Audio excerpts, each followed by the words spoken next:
Simple harmonic motion chapter में time period find करने का मेथड बताने जा रहे हैं। तो method of finding time period, two methods, first force method, second energy method. ये सपोज एक्स एक्सिस है, इधर पॉजिटिव एक्स डायरेक्शन, इधर नेगेटिव एक्स डायरेक्शन, और ये ओ इक्विलिब्रियम पोजीशन, स्टेबल इक्विलिब्रियम, और यहां कोई पार्टिकल सिंपल हार्मोनिक मोशन कर रहा है, एसएचएम कर रहा है। तो एसएचएम के लिए कंडीशन होता है टू एंड फ्रो मोशन।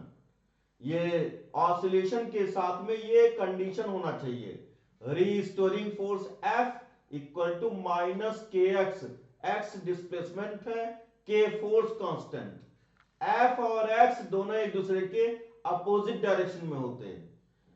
तो ये फोर्स मेथड में first point, find position of equilibrium suppose O।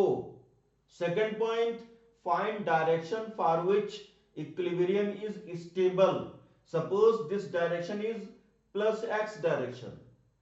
Third point, find the force acting on particle or body at position OP vector equal to xi cap.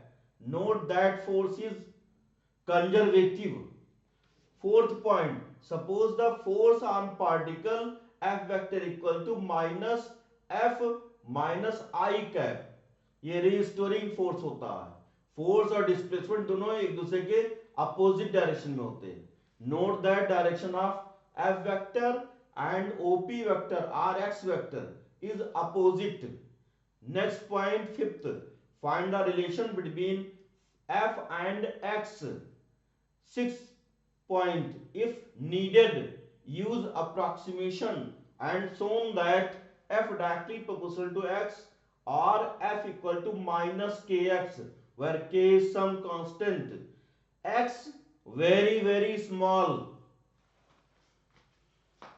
Next point, then shown that acceleration is directly proportional to negative displacement and find the value of minus x upon a, and putting it the formula time period t equal to 2 pi under root minus x upon a.